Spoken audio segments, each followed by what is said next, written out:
It is to be noted in the book of the minutes that the required 48-hour notice was mailed to the office of the Times, the Trentonian, and the clerk of the city of Trenton, as well as posted in the main entrance of the authority, 875 New Willow Street, in accordance with the New Jersey Open Public Meeting Law.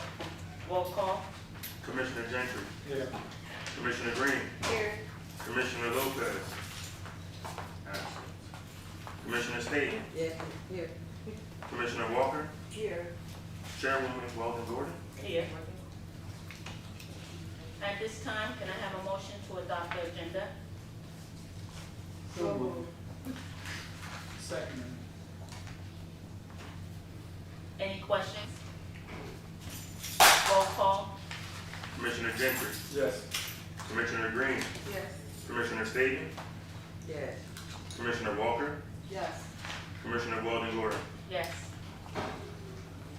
At this time, can I have the approval of the regular meeting minutes for the meeting held on April 15, 2026? So moved. Do I hear a second? Second. Any questions? Roll call. Commissioner Gentry. Yes. Commissioner Green.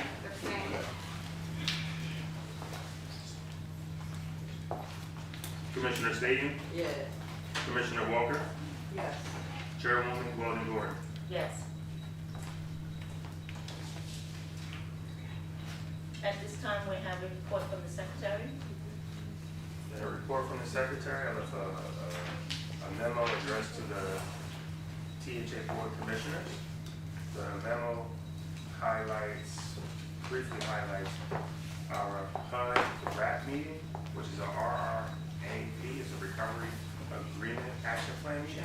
We had a site visit from our regional director, Monica Hawkins. Monica Hawkins was in attendance with the Northfield team, led by Howie Cummey, who's our director of this region. We went over components, the measurable components of our PARS agreement that was signed a few years back that indicated we were in trouble status. During the course of that meeting, we were able to address our TARs, our pink errors, and Inspire scores. Inspire scores, we received an increase on 2 properties. We highlighted the work that was going into those 2 properties, the reduction in pink errors that we put work in and making sure that resident files and additional documentation is received from the residents in a timely fashion. We also went over our TARS reduction. The TARS is our tenants accounts receivable. We were able to work with different families within the community. Unfortunately, we were in a scenario where we had to evict some of the families in the community to bring down the accounts receivables, as well as implement a plan that address eviction prevention. That plan covers us having a high level of communication with our residents throughout the month, notifying them of late payments, notifying them of the importance of paying on time and the risk that they are at when they fail to make those payments. Going through that particular status of trouble and requesting the feedback from the HUD office on our performance levels. Our performance levels have not been updated in the HUD system since 2023. So at this point in time, we're still waiting for our audited numbers to be produced by HUD to show our progression. From our RAP report, we were able to reduce the line items down from 35 line items that we need to address to 4 ongoing items. Ongoing items such as us keeping up with our TARs and making sure we have high levels of communication with the board from our board packets. So on a monthly basis right now, we submit to the field office all that transpires here, and we go over the numbers that we have that actually control our system. But HUD was able to come back and give us strong feedback and a very positive outlook that we can see progress and we will be able to be in a situation where we're relinquished from the trouble status over time. And that time period hopefully comes this year, but that's all contingent on HUD updating their system and we can see the actual numbers from our audits. All right, also in that packet, you have the presentation that was conducted and you have what the final items that are left on the recovery agreement action plan. And again, some of those items are recurring items that we just have to, stay or keep HUD abreast on what's been transpiring in Thousand Gardens. And so also we give them, it's a point in time look where we were at in 25 of last year versus this year, from a progression from, reduction of our pick errors to our units, our continued occupancy program. Any questions?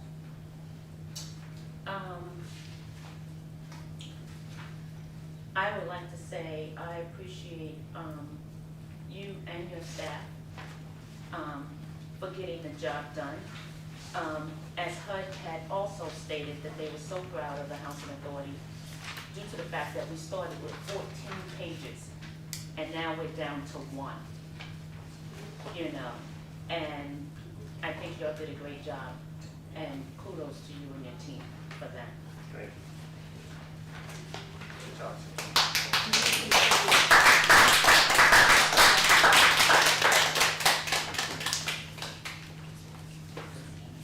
Any other questions? Hearing none. That's an information session. So now we go to the resolution. Resolutions.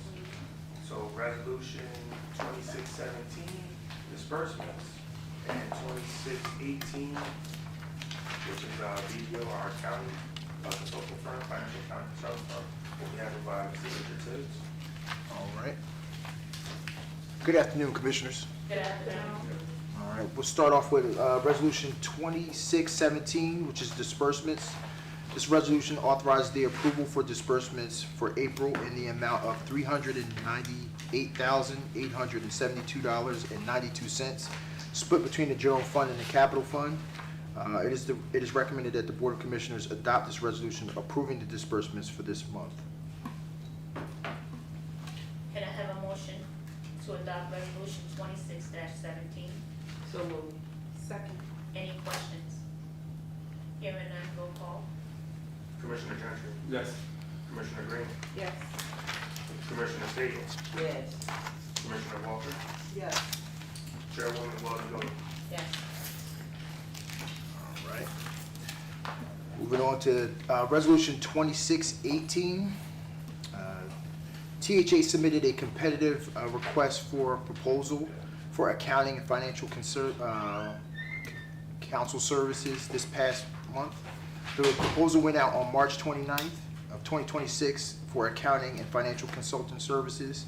One firm responded to the RFP. It was BDO, and they responded prior to the deadline of April 21st, 2026. BDO submitted the proposal that was both responsive and responsible. It is recommended that the Board of Commissioners approve the Executive Director to execute an agreement with BDO not to exceed the total amount of $65,000 for accounting and financial services.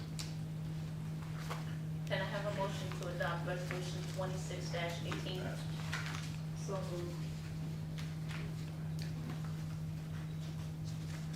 Do I hear a second? Second. Questions? I have a question. Can you please just give me a little bit more detail of why we are going into an agreement for accounting and financial support?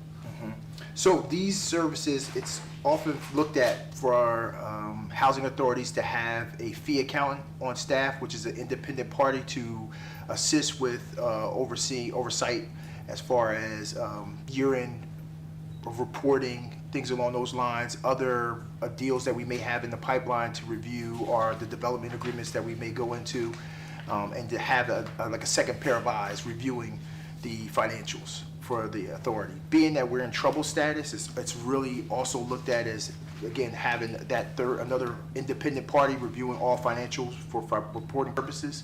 At one point in time, BDO was, the amounts that we were paying BDO was upwards of $190,000. We're down to like $65,000, where they're just really overviewing the high level submissions that we have for HUD, like our year-end submissions, The review that's being done for the total of the FAST and MAS scores, which help determine whether or not we are in troubled status and things along those lines there. So having that third party, independent third party, not our own internal accounting, and just having that is another insurance that allows and kind of gives more stability and support to our financials on a monthly basis, and as we report to HUD. Thank you. Any other questions? Yes. Commissioner Lee? Was this the only organization that applied? Yeah, they were the only one that applied, and we've been working with them for a number of years as well. Commissioner Walker? Just answer it. We have this independent. They've been with the agency for quite some time, but we've scaled back the number of services and brought a lot of the things that they were providing the agency in-house. So we do those services in-house, hence the total amount of the contract being shrunk down significantly. But there is still the need, and I think the want from HUD's perspective to have that third party reviewing the financials and assisting. So it's a common practice that's held throughout the industry in and of itself, and especially because of, at this present time, because we are at the trouble status, just it gives us more security to have another accounting firm on payroll, so to speak, to kind of have them review any of the operations that we have, and we can use them as we see fit to kind of assist on our potential development deals or opportunities that we can have and going forward with the agency in and of itself as a whole. Thank you. Any other questions? Hearing none, roll call. Commissioner Gentry, Yes. Commissioner Green, Yes. Commissioner Stady, Yes. Commissioner Walker, Yes. Chairwoman Weldon Jordan. Yes. All right. I'll also be presenting Resolution 2619 for security. Security services are offered Monday through Friday, 4 p.m. to 12 a.m., and then again at 12 a.m. to 8 a.m. on a 24-hour service through current status. On Sunday, security ends at 8 a.m. and it carries over, which then will transition to the internal security services of our own staff in-house. This resolution here is to approve the external services for security providers. Right, there were 4 total security firms that obtained packages, and for the proposal of 1 year, with options to renew for the second and third year of those conditions. The proposals were submitted. Only 3 security firms submitted final packages for review before the deadline of April 28th, 2026. It was determined that Prime Security was the highest rated responding applicant whose cost proposals were within the competitive ranges which we chose to carry out.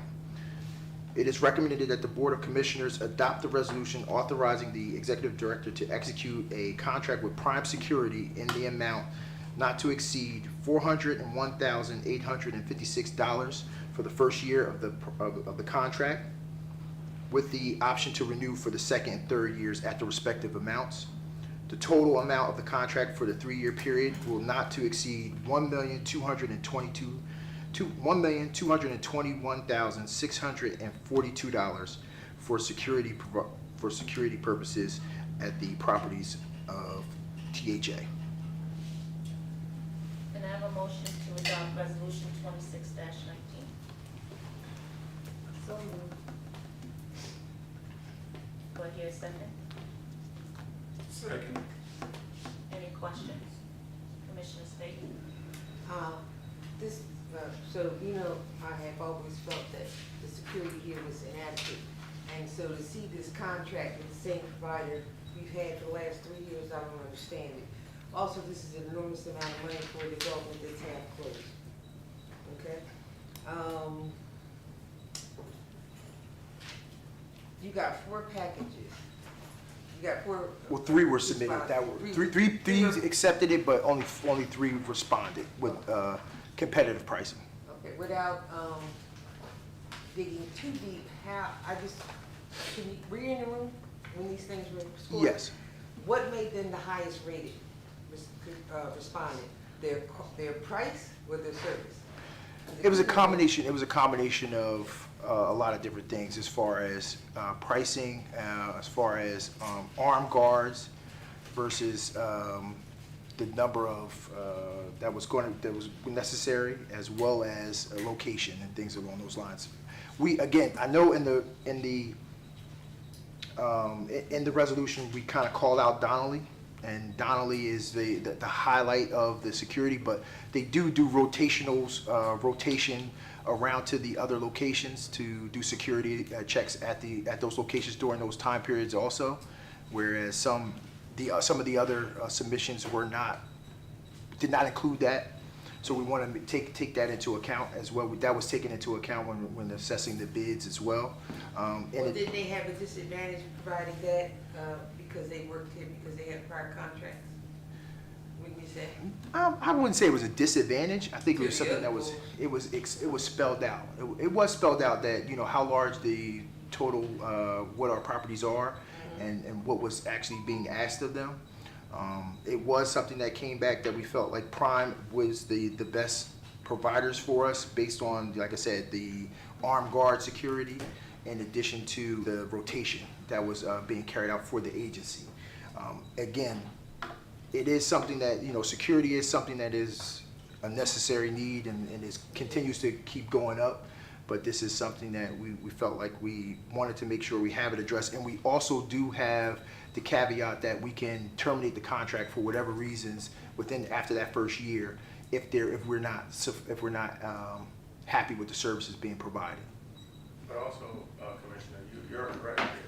I think any new submission is at a disadvantage, right? You're always going to have a situation where we're going to have a concern for continuity, right? We want to keep everything going, and as well as if we're looking at pricing, the pricing is based off of what we can receive, right? So anybody comes in is going to have to either do better as far as like charge significantly less than if we're looking at the current structure of procurement, or they're going to have to provide some, amazing service or relationship that hasn't been established.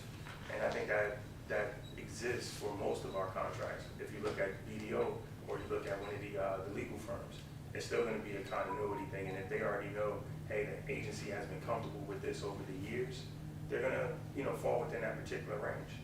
So it is something that we may have to look at a different procurement model and how we go about it. But that's basically how the state has set it up. And when we, push these RFPs or RFQs, it's been, that's been the way it has existed to an extent. Thank you for that explanation. Let's see. And just want to address one quick thing also you mentioned there. I know that the site is currently being vacated, but with that comes additional security risks. So that is, the heightens the sense of the security because we want to make sure, number one, that the residents that still remain on site are protected, but also because now the walk-ups are empty, now they become more of a liability for us to kind of track and have to ensure that those properties are being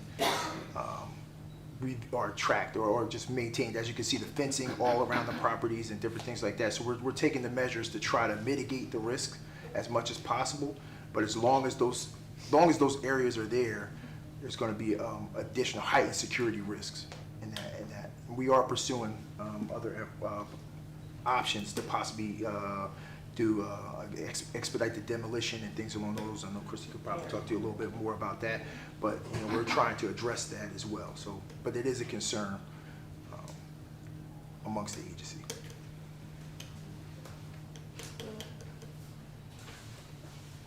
I'm not convinced this is our best option for security. That's just my opinion. I don't think I have any other questions about this. Thank you. Thank you, Madam Chair. Commissioner Walker? So in the second paragraph, it says it was proposed that the contract term be 1 year with options to renew for 2 consecutive years under the same terms and conditions. Mm-hmm. But then we go down here, and the second and third year, they're asking for $8,000 more. So that's not the same terms and conditions. Well, it just would be I guess the markup or the inflation for those out years, kind of growing the contract over that time period. It's not anything significantly changing as far as the services being provided, but it would just be, that outline. Ideally, what I think they did was they did the contract 3 years, and then they just, for the first year to onboard the contract, to give you a little bit of a break for the first year, and the second years were split. It's even. They're both the same amount for the second and third year. So ideally, that's pretty much how they probably priced it out. And it was consistent with all the other submissions as well. So When is, Commissioner Steve? thank you, when is the contract in the existing contract? the current contract ends. Coming up.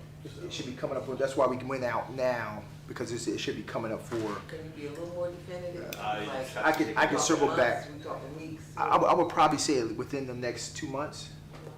We try to get the contract and secured, within, I would say 3 months between the cancellation and the final one. But I'll definitely get you a definitive. So one of the things is to avoid us lapsing on contracts while we're on break. Oh, right. Yeah. Over the summer. Thank you. But I'll definitely get that exact date. I have a couple of questions. So the firm is going to do all of our sites? They're gonna roam all our sites? They do a roamingness of the sites. They're not stationed at all the sites for 24 hours. This is after our security, which starts, once our security ends at the time frame, So PM, like manning the guard booth up front in Donnelly, they're there, they have a car, and then they do a rotation around, I guess, some periodic throughout the nights. Again, I would definitely have to get the specifics on where the rotations are, but I would be more under Mr. Glover's span of control. My concern is, what can the guards do? Can they move people along? Can they ask them to bring the noise down? And the only reason why I ask that question is because your security, just so people can see your face, that sometimes that doesn't deter the violence. Yes. Is that a No, I mean, I don't know. I'm not sure, that's like a little bit. Yeah. Yeah, I'm just confused. I completely understand, and it's, unfortunately, the security is not there to detain or, I'm not saying detain, I said, can they ask people to move along? That's a Yeah. difference from, I believe they do. They've asked persons to move along, they've engaged to an extent not to go to a level of conflict. So you gotta understand that per New Jersey regulations, with somebody being an armed security guard, somebody being an unarmed security guard, they have certain limitations in how they actually engage and interact with folks, not to be misinterpreted as law enforcement. So there are stipulations within. Recorded. are they armed? Yes. You have some that you have, I think we have one, those shifts provided is one armed security officer. And when we needed additional services, they provide additional services for coming to the senior buildings and doing the fire watches and doing whatever else was necessary at those locations. Correct. They have been responsive on some of those things, as Mr. Godfrey has mentioned. And if we need them to come out, I know at one point in time we had an issue where we tried to contract through the city police to come out for 4th of July, and they were supposed to come out and provide us with coverage, additional coverage. Unfortunately, they weren't able to do that. They didn't have the offer the manpower to make that accommodation. We actually were able to contact Prime, and Prime was able to get some additional people out to assist and try to cover that. So they have been very responsive with our requests and trying to come back to them and trying to, as we try to address our needs. So they are, in that respect, I will say that they have been working with us, you know, in certain areas. When we do need additional security, I mean, of course, we're paying for it, so, you know, they're willing to come out and assist, but they haven't pushed back and caused any major issues on that, or pushed back on us and said, hey, no, that's not in your contract. But some of those things there. I'm just a little bit concerned because the summer is coming. And it's just not cutting it for me. I'm sorry. I think it's a lot of money. And that's just not good enough. Well, in defense of the residents that have requested the service, if you do recall, at some point in time, a few years back, there was not the presence of security here, or the usage of armed security here in any fashion. So because of heightened levels of interest of what's been going on here, from different acts of violence, from people taking over the property, having this place being coined Club Dolly, right? You have those scenarios where we had to take some kind of action to address what was going on. And now we have these buildings that are in vacant status, which every weekend we have vagrants breaking in and stealing the copper from there. So that is very repetitive in its occurrence. I'm just saying from that standpoint, anything of removal or disruption of that service, you're going to have a community outcry, so to say. And I know we're doing other things to hopefully mitigate those scenarios, but just keep that in mind, that that's what we will be faced with. So let me say one more thing. So it's okay if we have security, but if security is not this is a twofold, Yes, ma'am. where everybody needs to be held accountable. Because we have had the tenants come here and say they fear for their life, right? So now we want to bring security in so we can make sure things don't happen. But everybody needs to take accountability. The tenants, the people who are, what are the consequences for these people who are creating this habit? You know, are there gonna be consequences for people? Because sometimes it's the company that we keep. Correct, And we don't want anybody to get settled in their ways that there's no consequences. We'll talk about it at the next board meeting, but then there's nothing done. So in between the board meetings, for clarity, there has been and will be continued community outreach. From the community outreach standpoint, we have our Choice Neighborhoods program that's reaching out to the community. We have some of our supporters under the Choice Neighborhood outreach program that is reaching out. We also have the Trenton Street team that's coming and doing other initiatives on there. So we have a community outreach component and building awareness about the crime and the activity that's going on the property, outside of just solely relying on a security force or some kind of policing force to be supportive of what's going on. So from suggestions from local law enforcement is for the housing authority to provide more, supportive services, to be more present, and we are taking those actions to hopefully mitigate what's going on out there. Right now, if you take security's presence, we actually can't quantify what has not happened, right? But we can look at what we know did happen, right? And we can keep highlighting that. So over the last, just say 6 years since their existence, we have reduced the amount of occurrences that's been happening on the property. So we can't say if they weren't there, what was gonna, what would we subject to? So that's, something just, again, taken into consideration when we're making this particular decision. And this is just a 1 year. Yes, It's 1 year it's a unless 1 year it's with the option for the second and third year at our, yes. So, And you know. with that, hopefully we are able to execute our demolition process and start demoing some of these units, which would spark that reduction of needed services here. Because once we do that, we'll have additional relocation that we'll be going through. I have a question. Commissioner Green?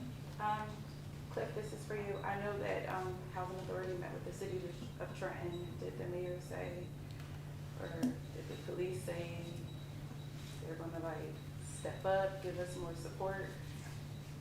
Because we can have additional security, but we need police officers. Since those conversations occurred, we have seen a larger presence Okay. of law enforcement. It's, as Ms. Weldon is mentioning, when somebody's asked to move, it's the return. And so we've been seeing that. You have a congregating spot now, it's on B Street, so they're moving from different locations at a particular property. But the police have been involved. They said, they'll provide what they can, but we understand that they have limitations. That's one thing that we have to be mindful of. So when we look at our community outreach programs that we're doing and we're starting, and Ms.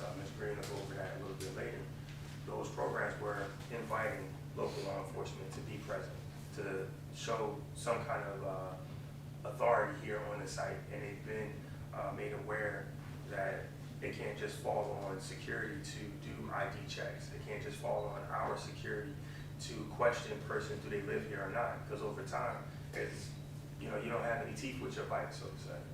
Right? So, but the local PD has said that they will provide what support they can. Commissioner Jenny. The whole idea of security is extremely misleading, because armed security can only protect life and property. They can't approach no people, they can't really do anything, and God knows, just regular security with a hat on that says security is like, at the end of the day, educating the people is the strongest asset. Yeah. Educating people, let them know that they're responsible to be involved in order for their safety. But another thing I was thinking about, and I heard you tap on that, those buildings on the ground will save you a lot, wouldn't it? Yes. You won't have to worry about anybody breaking in, possibly getting hurt. Won't be nothing to steal. Yes. So hopefully we can execute on that in the top of 27. Yeah, we're trying to move that forward. But we have been compliant as far as putting the proper signage around on the property, with no loitering and different things along those lines. So we have complied with what the city is requesting us to do, so that they can be more effective, right? So we have done that, and we're working with them to try to minimize as much as possible on an ongoing basis. Commissioner State. I heard you say, this prime, where are they based at? I'm not sure. I'm not sure what they Was the resolution the not- contract where they're from. Where they're from? In state? Metuchen. But touch it. Were there any, there's two questions, this one just has to do with the bids again. Were any did any local agencies respond? Randolph and Passaic were the other two. Okay, no one can check, okay. All right, now the other thing you said, they do good for, you said, they respond to you in a good way and you're happy with them, and I'm Well, glad you're happy with them. They're gonna I won't say they're gonna- happy. Well, they're but- gonna be good to you, are they good to the residents? Because they ultimately get the final package, they're the ones who actually get the delivery of the services. And so, was a survey done on safety and what the residents thought? Were they okay with what they're receiving right now? That hasn't been our practice. Yeah. No? Well, I tell you, it's something to think about because, sometimes I'm not really comfortable making decisions for situations I'm not in. You know what I mean? Now, I could say, yeah, this is cool, and then I'll hear later, oh my God, they're the worst people I've ever seen. And so, and although you guys are trying to give us a synopsis of what these folks are doing, I don't have a good understanding of it. Madam President, I would ask that this be tabled until this prime organization can come in and present to us what they'll be delivering for the residents. And just so we know, just to be clear, this is additional security to the housing the housing authority security. The So one this, that's seen so this isn't, yeah, this isn't the individuals that are, that I guess that we've had complaints for, smoking, things like that. This is the overnight security, like, so the individual who's manning the booth after a certain time period when our individuals, after 4 o'clock, after 4 PM. So this is from 4 to 8 AM the next morning. So these are the individuals who are covering the night shift that our security guards are not present. You know what I mean? So that's what this service is ideally calling out. I know that you're looking at it, you think of security across the board, but it is At this separate. price, it should be city hall. Trust me, but at this prices they are, I agree, but there are, some of the bids were, you know, more, I mean, there have been people that have submitted things that have been higher in the past and things along those lines, so again, this is within the ranges that we've seen, but it has, you know, I won't say it varies, it definitely varies, but again, I just want to make sure that the clarity is that this is separate. It's additional security to the housing authority security that is also being provided as well. So, which it is an additional cost, at an additional cost, a significant additional cost. I could add, Mr. Martin has some. we used to have 24/7 security from an outside firm at our three high-rise buildings. And that was just one person 24/7 at them. It was very, very expensive to do that. We didn't want to hit that expense with this, so it is lighter than it has been, but we do have that experience as well. Okay, well, that was, And we took over that ourselves with our own guards. how's that working out? You're So getting the let me get complaints. I don't know. Those are I the don't complaints know. that you're getting. So the senior building is covered by Trenton Housing Authority. Yes, ma'am. Security, period. Yes. Yes. This security coming in is, when It's I read it and Donnelly. it just said Donnelly, I did, like, only Donnelly? And then they roll. And then they Yeah. roam around to the senior buildings as well, or Yeah. just the family? Senior buildings and family buildings. And this is from like 4 PM to 8 AM in the morning. Yeah. Yes. But the weekends, Saturday and Sunday are 24 hours. Weekends, 24 hours. Which ends 8 AM Monday morning. Monday morning. Okay. So, actually, with us hiring this company, things should get better. We I believe actually, they the got security, no, but I think the hours are different now, right?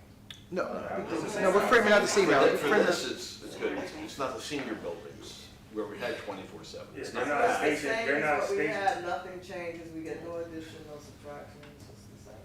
Yeah, same. That's all you need.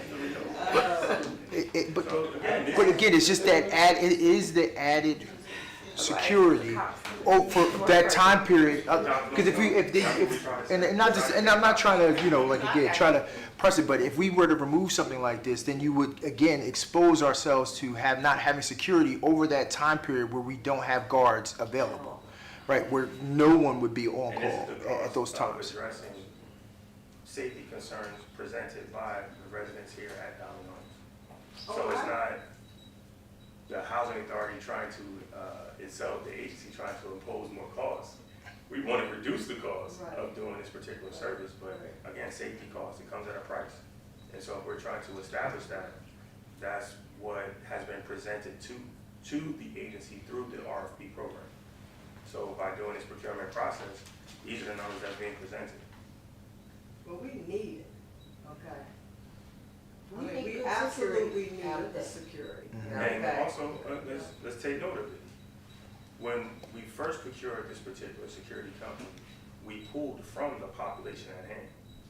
So if we're pulling from the population at hand, it goes back to Mrs. Weldon's statement of saying we have to do better community policing. So it's the persons that are from the community that are providing the services to the community. So saying it's the security company itself, that goes to question of our effort at making sure that we're doing Section 3 component. So if we're hiring from the community and making sure that these people are coming from the community, what we're doing, because if we transfer over to another service provider, we're still gonna request that you hire the same people or hire persons from the community. We're not gonna see people being left without jobs and creating some kind of economic harm to our population at hand. So just be mindful that there is aspects of improvement that we can target Try to, yeah, and moving make forward. sure that we're getting, just as well as saying from accountability standpoint, holding these persons accountable, holding these security forces accountable for what's going on, but we're still pulling from our community at hand.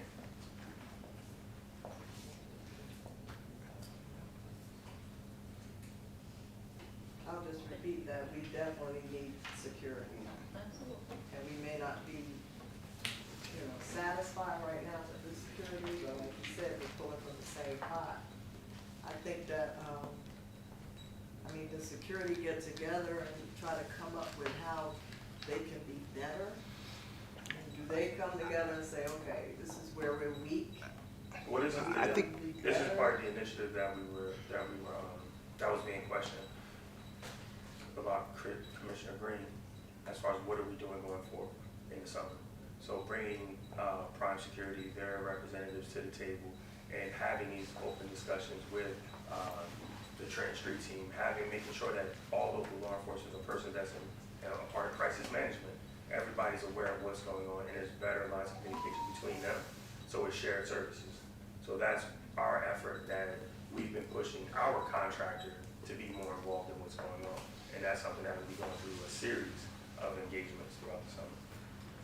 I'm speaking about an all-staff Yes. Prime Security Trenton Housing meeting, bringing all the staff together, saying, what can we do better? Yes. We're getting all these And that's a part of the application process, and that's going through, there was more extensive information in their submission that would potentially address some of the questions. But that's been the ask, is making sure that they're involved in our community outreach and knowing that these are the community's demands of what's going on.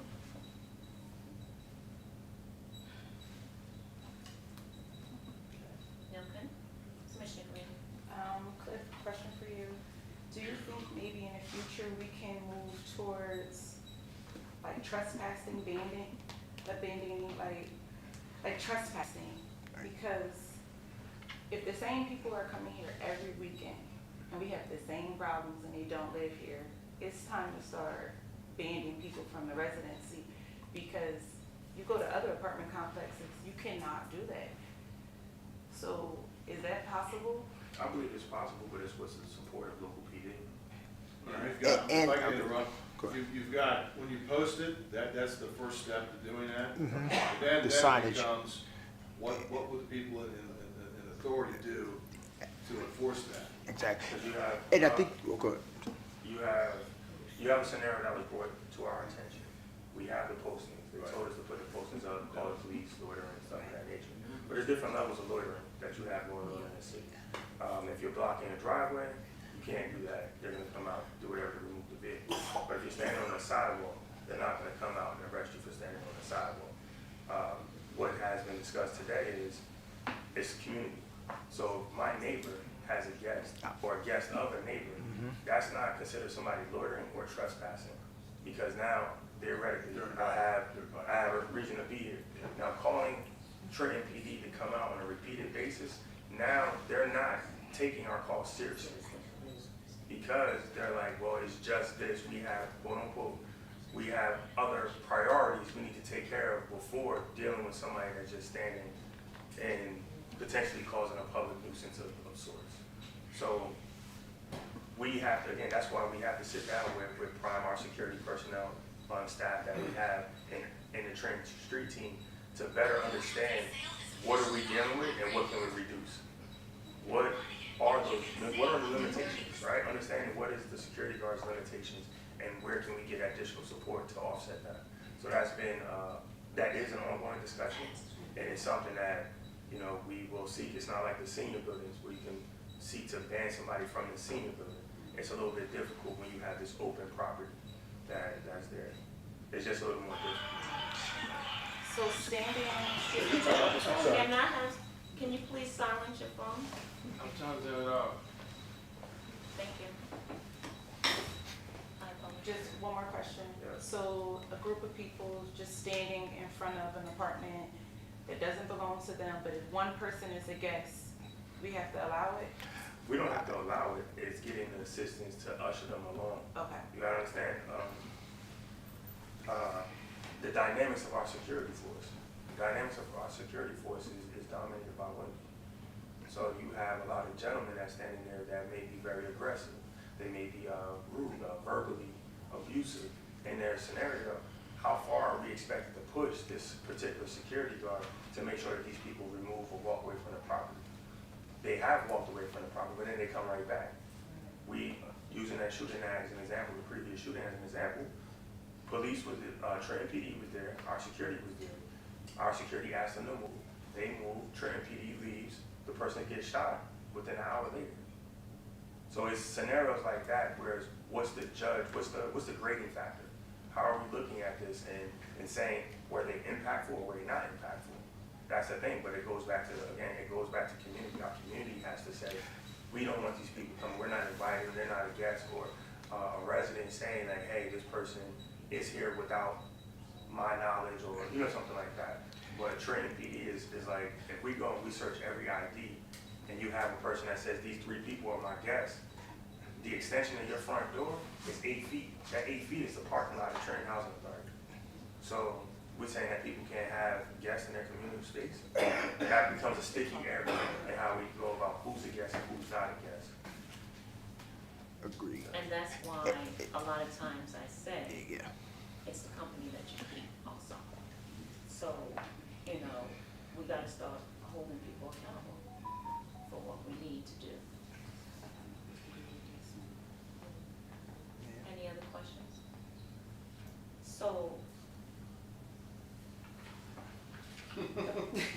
There was a One second. request to consider a motion Commissioner to table. Staton. That would require a second, and then there's no discussion, and then you vote. I mean, and then we remove it from the table, anticipating place on next month's agenda. I don't know how practical it is from your perspective in terms of the expiration date of the contract and whether you have time. We wouldn't be able to come back until September. No, we have June. No, we have June. We have a meeting next month. this We have a, meeting's June, Oh, we got June. June after. Well, then you want a survey, you want all this stuff, No, right? Or suggesting that we do these I things. wanted this to be tabled until I get some more information, or Prime can come and do a presentation to us. Especially due to this dollar amount. I need a little bit more than what you Understood. guys are giving me. You would like them to come back for the June meeting to be considered then, is that a fair statement? Yeah. Okay. So it'll be a motion to table, That's my and there'll be a motion. second if that's appropriate, I second. and there's no discussion, so all those in favor, I can get roll call on the motion to table. One second. I gotta say, green. Yes. understood.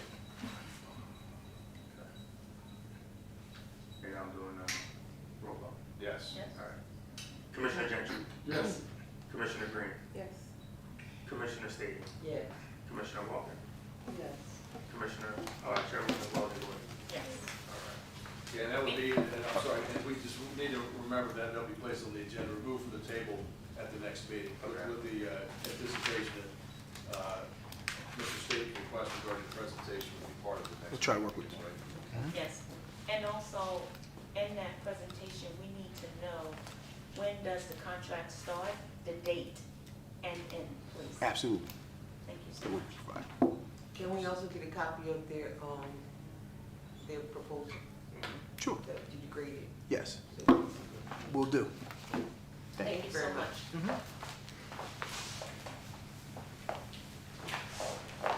So resolution 2620, that was just 19. 2620. 2620. And 2621 will be presented by By this guy. this gentleman here, Mr. Martin. How was everyone today? Good afternoon. All right, 2620, legal services, RFP was advertised March 29th. 2 firms submitted by a closing date of April 21st. We are elected to retain the law firm of Hill Wallach. Their proposal is both responsive and responsible. So we're going to retain Hill Wallach under general counsel for the next year for a sum not to exceed $96,000. Thank you. Can I have a motion to adopt resolution 26-20? Motion to adopt. Do I hear a second? I second. questions? Roll call. Commissioner Gentry, Yes. Commissioner Gray, Yes. Commissioner Stadium. Comment. Oh, vote. Wait, It's either yes, no, or Yeah. abstain. Abstain. Commissioner Walker, Yes. Chairwoman Weldon Gordon. Yes.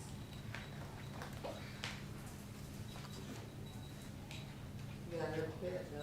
No, no. That was four. It was four. We have four. That was I think you had a question. 4 yeas, 1 abstain. Oh, sorry. But remember. I just have a, Madam Chair? Go ahead. Thank you. I just have a thing, when you have renewals of contracts and whatnot, and certain job, I'm just wondering, is there some sort of, score sheet? They go into tenant court for us, they do those kind of things, they represent us in cases? We That's a don't, different, that's that's a the different next one. one. That's the next one. If I want, first of all, I want to thank the commission, but just to give you some example of what we Yeah, do. please. I want to acknowledge the people in the room that we've worked with over the last couple of years in various capacities, just so you get some idea. Meetings aren't all we do. Ms. Nalbone, we worked with her on numerous collective bargaining and personnel issues. Ms. Hoff on some redevelopment and other issues on a repeated basis. Mr. Leggett, Mr. Martin on some contractual and other procurement issues. Everybody's been a tremendous help. Occasionally, with Mr. Glover on some security-related issues, not lately, but certainly Ms. Green, we worked with her on the medical clinic, that I think, from what I understand, is doing well. Now, I want to really thank Ms. Mathis for the last year and a half to 2 years. She's worked very hard on some issues with EPA and HUD that just recently became resolved, primarily through her really Herculean work, I think, to do that, and I really appreciate her help. It's been a nice partnership. Just to give you some idea, and everybody else the idea that we're in communication a lot, and I think the most important thing we try to do is be responsive. And Mr. Tibbs, too, I don't want to forget you either, but I think it's important to note that there's a lot of different things we do in between meetings and during the year that we don't talk about here for good reason. But just there's some of the people we interact with on a regular basis. So. Thank you. Yep. Thank you for that. Okay. Resolution 2621, again, it's the same time frame. This is for Tenancy and Occupancy Council. Again, it was advertised March 22nd. By the closing date of April 21st, 2 law firms had submitted. We elected to retain the firm of Zaferman Lekine for the next year. They will be, they will be under contract for the Tenancy and Occupancy Council for the next year for a sum not to exceed $110,000. Thank you. Can I have a motion to adopt resolution 26-21? So moved. Second. Any question? Roll call. Commissioner Gentry, Yes. Commissioner Gray, Yes. Commissioner Stadium, Abstain. Commissioner Walker, Yes. Chairwoman Weldon Gordon. Yes.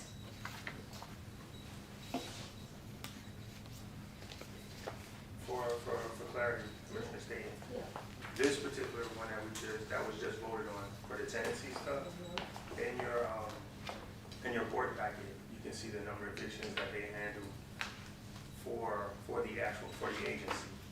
Just over the last year, they handled 214 eviction cases, as well as 74 contract negotiations for rental payment. This particular legal services provider For the year. for the year. Yes, ma'am. That's not limited to the additional cases that they work with our staff. So we have other when we have cases that are brought against staff members by residents, they actually handle those as well. Yeah. And I appreciate that explanation, and maybe if I heard that first, I would change my vote. But I guess my point is that as we are doing these renewals and things of that nature,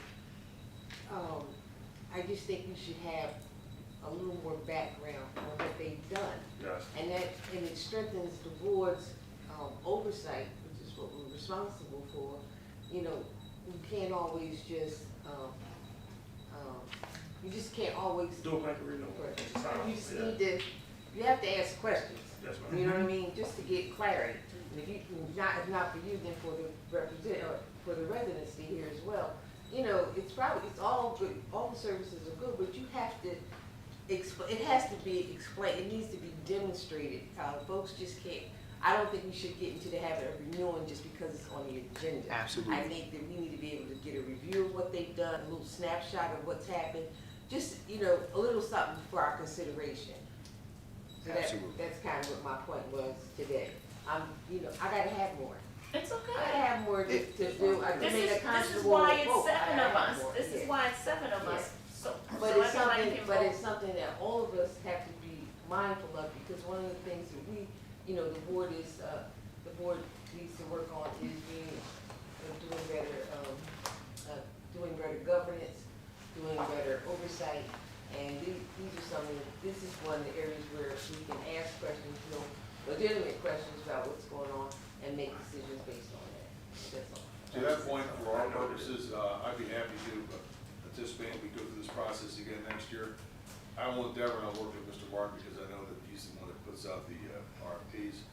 I'll make sure that the work we've done in the last year and then beyond that is noted, so that you understand what our role has been, other than just attending meetings. So it's a good process, and we don't take it for granted, so we're happy to demonstrate what we do.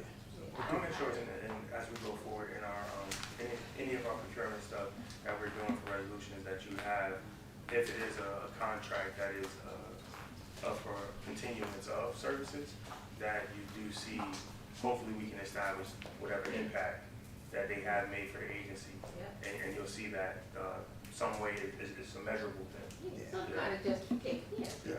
That's all I was gonna say, is that we'll make sure that we provide that on a go-forward basis, because like. It's a good process. And a lot of things are, because a lot of these contracts are in place, but we don't necessarily capture some of the amenities that are outside of the scope of the contract, such as for our tenants, individuals, the law firm, they've been very responsive with us. Actually, we've been setting up meetings with individuals, with residents in the gym, with their managers, kind of talking through that, setting up repayment agreements and different things along those lines. Like some of those things there are called out, not necessarily spelled out in the contract, but that would be good for us to provide that on a go-forward basis. So we'll definitely want to get that to you as well. I appreciate it. Thank you, Madam Chair.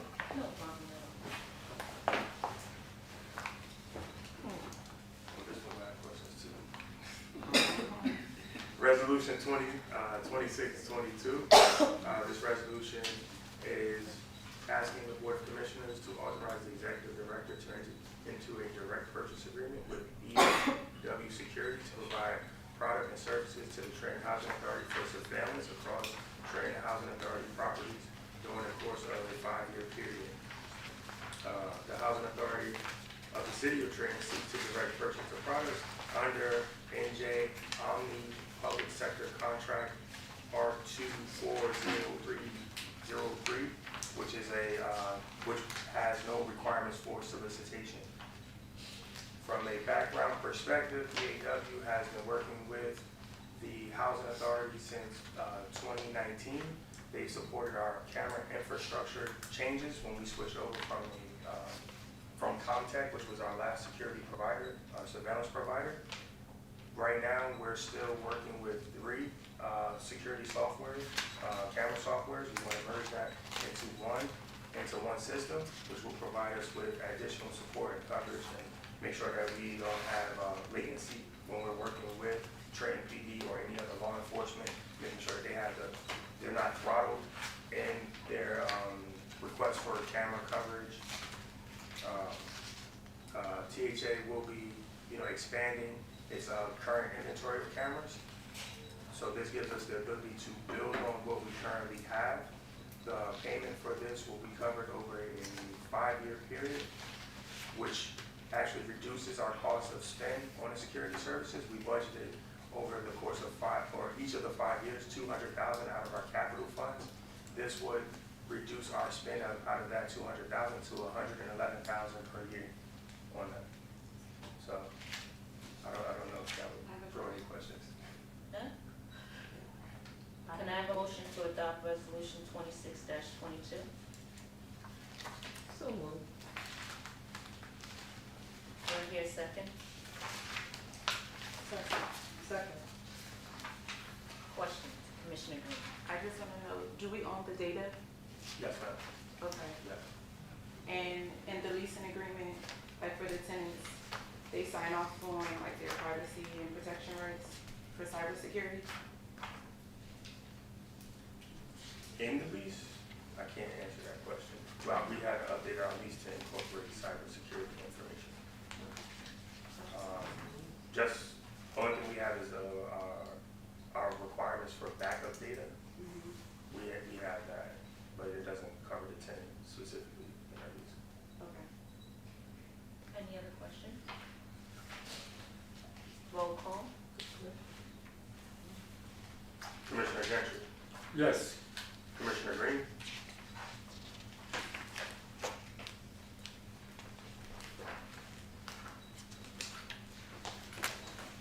Can we add that? My question? I can get the additional, Abstain. I can get the additional information. Abstain. Commissioner Staton, Yes. Commissioner Walker, Yes. Commissioner Weldon, Yes.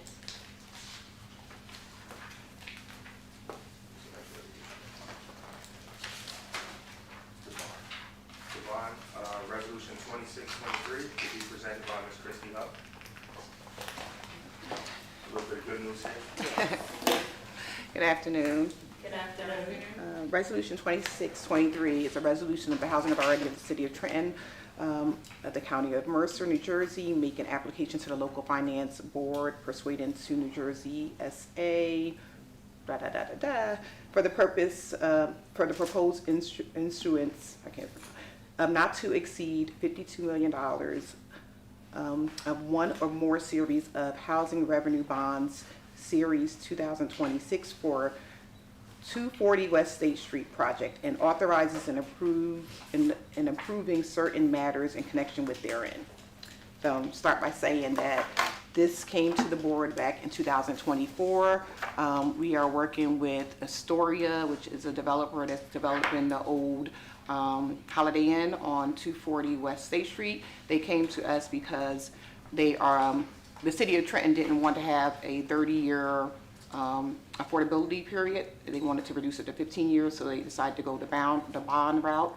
So the housing authorities can issue bonds. We never done it before. This is our first project, but we will receive 2% fee, so almost $1 million by doing this project. It's coming back in 2026 because the price has increased for the project. Originally it was 42 million, now it's 70 million. I think it's 70 million, or yes, 70 million. And we're requesting to borrow $52 million. We are totally protected.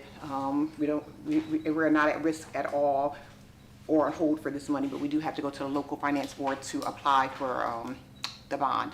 And it will be bundled through the project. After it's stabilized, the construction's completed, it's all occupied, then the bond goes away. So it's a good deal. And it took a while because they ended up going back for historical tax credits for the state. So that's why the project delayed.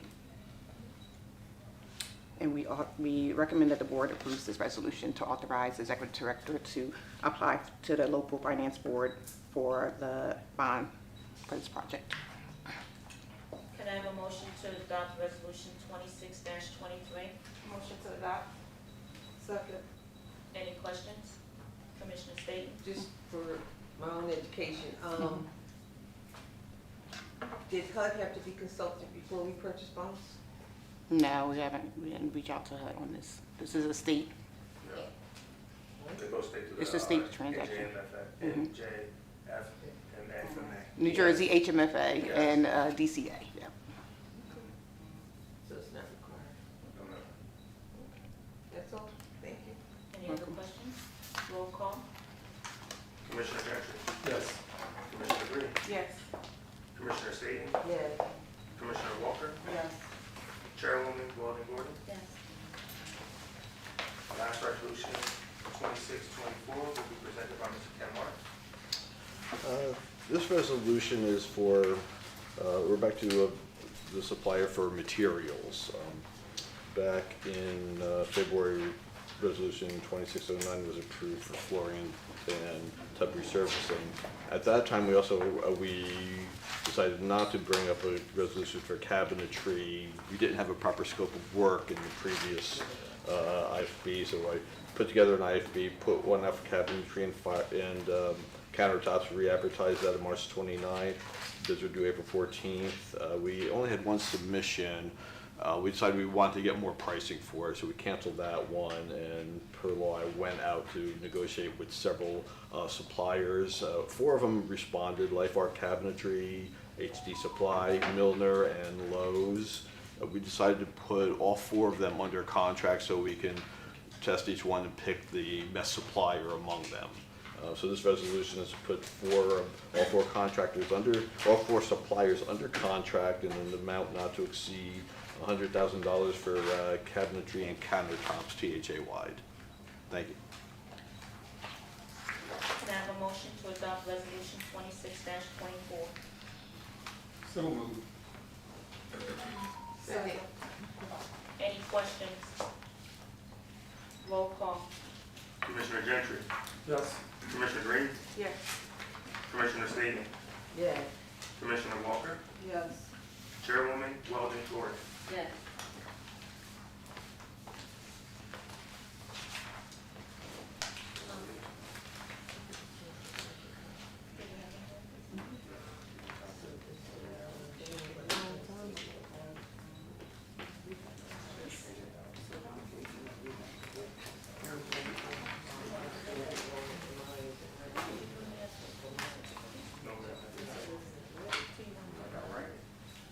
Old business. Last month, Indian Arrow had a conference in Atlantic City. I was able to attend myself, Mr. Tibbs, Chairwoman Weldon. We were at the conference. The conference included presentations from other HUD representatives as well as local housing, local meaning state housing providers. I had the opportunity to meet with the HUD regional administrator, Jason Logren, and discussing a work requirement and terms limit coalition. That particular coalition brings together housing authorities that are not MTW agencies to be MTWs. MTW is a move to work agency. Those agencies have stricter requirements or expectations on their residents, whereas they go into agreements, and for a 5-year period, it's expected that you are going into an upward mobility program. So residents that are new residents, applicants, it is discussed with them that you have work stipulations. Currently, the Trenton Housing Authority has a stipulation where persons that are unemployed are required to provide volunteer work services up to 8 hours. In that requirement, now you have actual limits that the federal government is actually going after. The federal government wants to hold people to that standard to make sure that there's economic independency that is established, which benefits upward mobility. So we were able to speak with the regional for getting support, not just for that, but also for the agency. This is a very robust supportive system that they're asking. Right now, the Housing Authority itself has received less funds for doing any kind of supportive services within our buildings. We don't have staff that provide the necessary support that family services need. So we were actually pitching to them to make sure that we, 1, get the Jobs Plus grant, 2, we get congressional discretionary spending funds to make sure that we have enough financial support so we can expand and provide this particular service. So that's old business.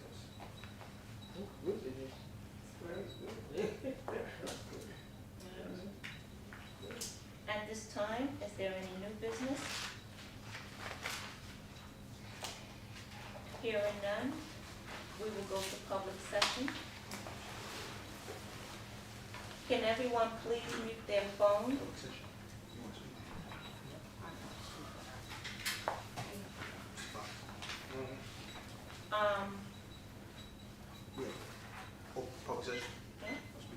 public session.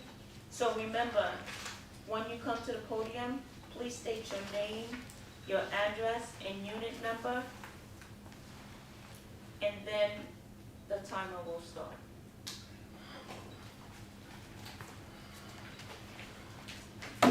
Hello, once again. My name is Ricky Fox. I reside at 490 Hoffman Avenue, apartment 609, and I'm here for the same old reason, my apartment. But from me sitting here down, I guess I understand why I'm not getting the work done and why they keep saying they ain't got the funding. It's all on security. That's all I have to say. Thank you so much for your time.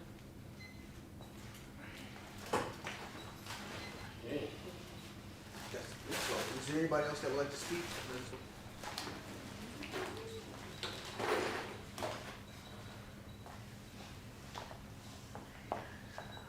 My name is Carter Coleman. I live at 37 Oakland Street, and my age is 75. I'm getting tired of a lot of things going wrong in the building.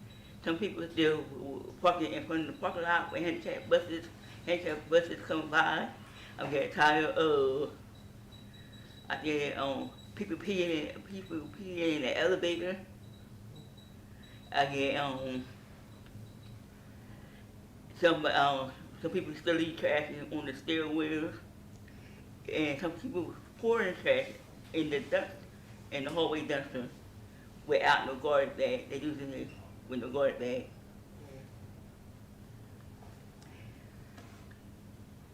Thank you. And somebody is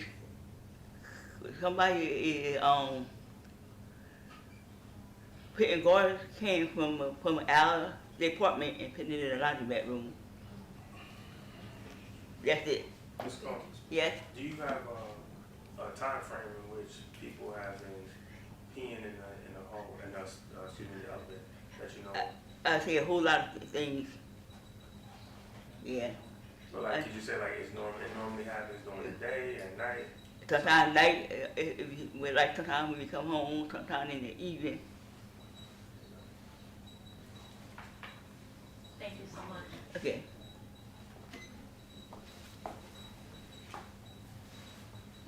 Is there anybody else that would like to speak? That's it for public comment. That's it. I would like to speak. I wish I would have known about this when I was living in the Trenton Housing Authorities. Can you please state your name? I'm sorry. It's okay, ma'am. My name is Stephanie Gaddy. I used to live in the Louis Joseph building. The reason I moved out of Trenton Housing because of the drugs. And I reported it so many times to the assistant manager, to the security. No one did nothing. I went to the executive director and called him, told him what was going on with his staff. No one did nothing. I hated to leave my place. I loved my apartment. I really did. I was disabled.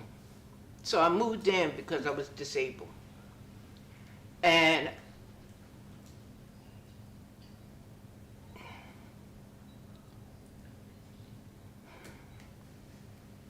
I hated to leave. It was terrible the way things were going there. And every time I spoke up, nothing happened. We had a tenant meeting. Nothing happened. It was terrible. And so I had to make a choice. Because I lived in Kingsbury for 7 years, and I've been through that before. I didn't want to go through that again. So it's been 6.5 months since I left. I got attached to the tenants. I like being with them. I like talking to them. And so one day I happened to just wanted to go. I live around the corner from them. I just wanted to go and see how they was doing and everything. Now I was told I wasn't allowed to go on the property. I wasn't banned, I didn't get put out, I moved out. And now, when I went and I got permission to see if I can come, because the security said, oh, you on private property. But go ahead and ask the assistant manager. I asked her, could I come in? No. She didn't give me no excuse, nothing, just no. Okay, I walked out. And, I wish I would have known about the board then, because I definitely would have been here complaining about what was going on in that building with the drugs and everything. It was terrible. I reported who was doing it, because I seen it with my eyes, who was doing it and who was selling it. Nobody did nothing. So, that's all I wanted to say. Thank you so much. Thank you.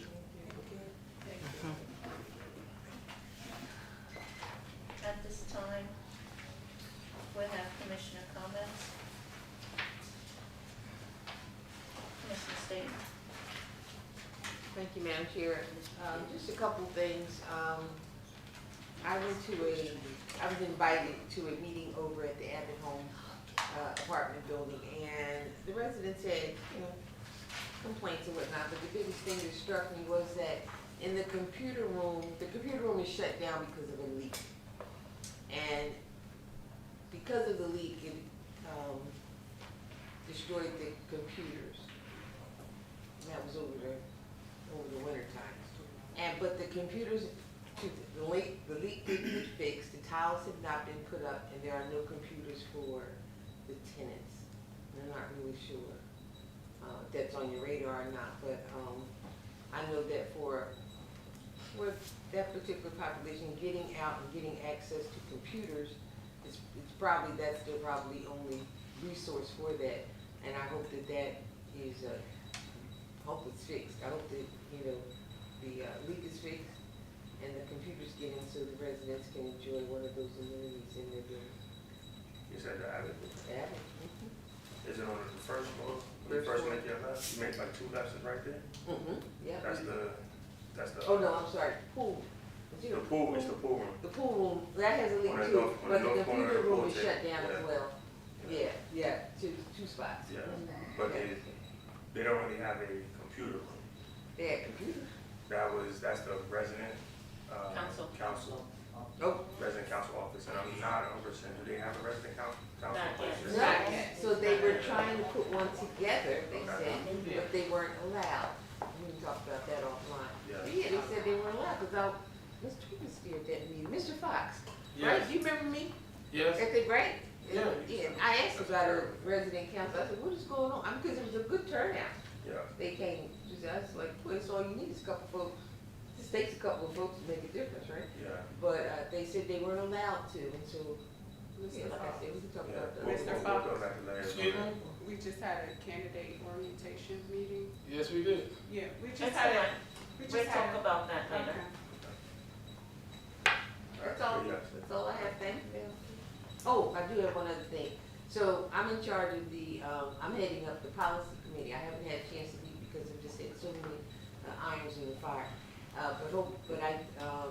Two things that I've done. One was that I submitted a guideline to Director Green with regards to the fire drills, fire safety, fire awareness.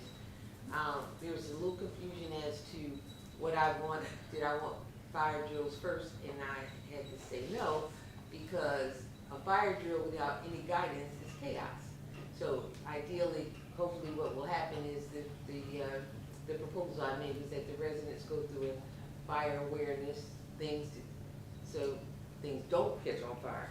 In the event that they do, they'll, just some things are in place, better signage, that kind of stuff, floor captains, kind of things that make something move smoothly, maps to let them know how to get to where they need to go. So I'm hoping to hear something back soon about that, but it's moving. I can It is moving. report That's on that. okay. Oh, That's all I have, Madam Chair. Thank you, Director Green. uh-huh.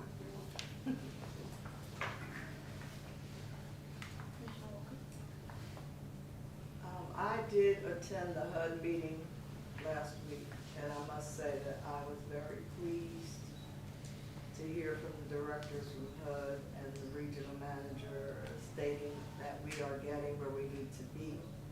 We did look at some numbers, but we didn't get the numbers for 25, and I'm really anxious to get those numbers. I believe that we are all headed in the right direction, and I just thank the managers and everybody who's getting us there.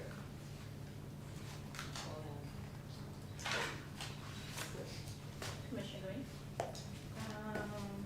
I did attend the Dolly Homes tenant meeting in April. I wasn't at our last April meeting, but I just wanted to say it was a really, really good meeting.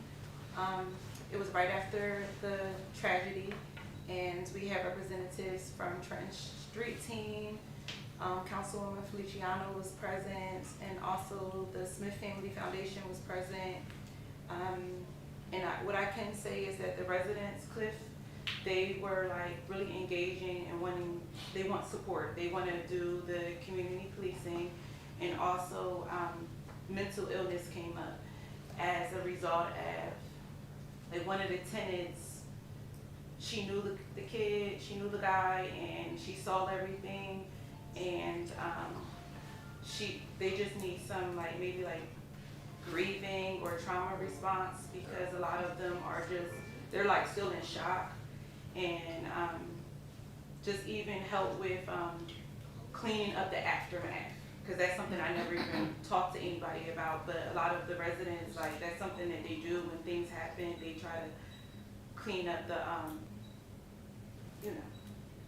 so just maybe support there, when things, hopefully nothing else happens, but if something else happens, just go to that residence and maybe ask them if they need help with maintenance and stuff after the tragedy.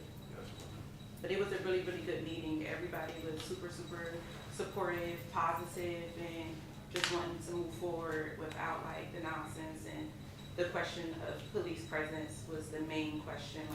Could they have more officers, because they just don't want another shooting to happen. But it was a good meeting. That's it. Commissioner Ginger? To be honest, no, I have no comments this month.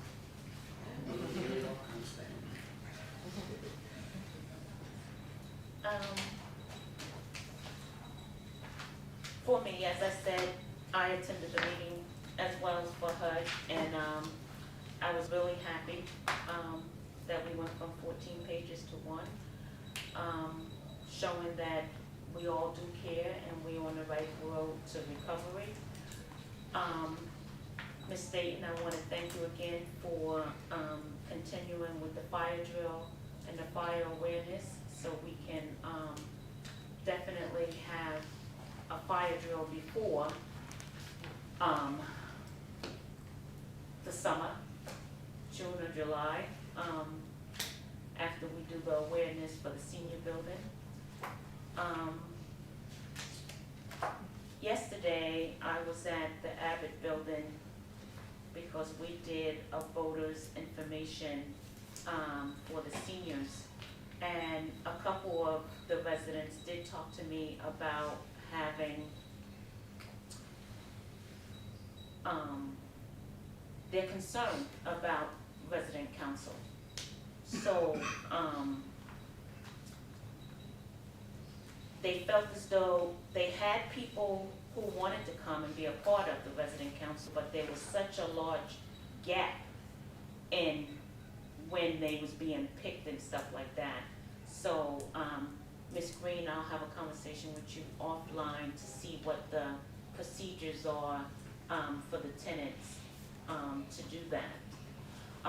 Also, with Josephson, with their resident council too, I'll have a conversation with you about that to see what the procedures are, how people are voted in, and what they need to do to apply for the position.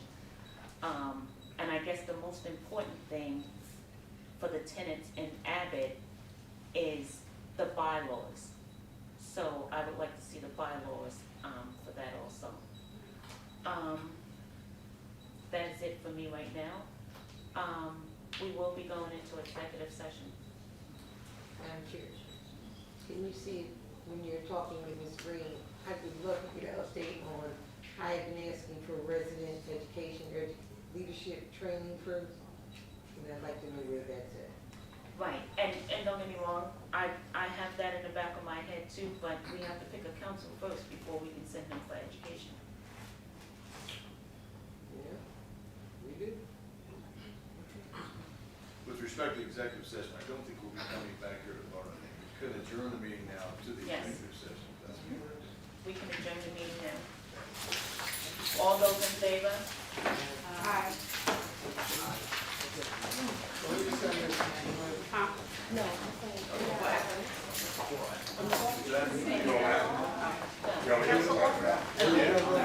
It's damn sure. It was damn. We messed up everything in here.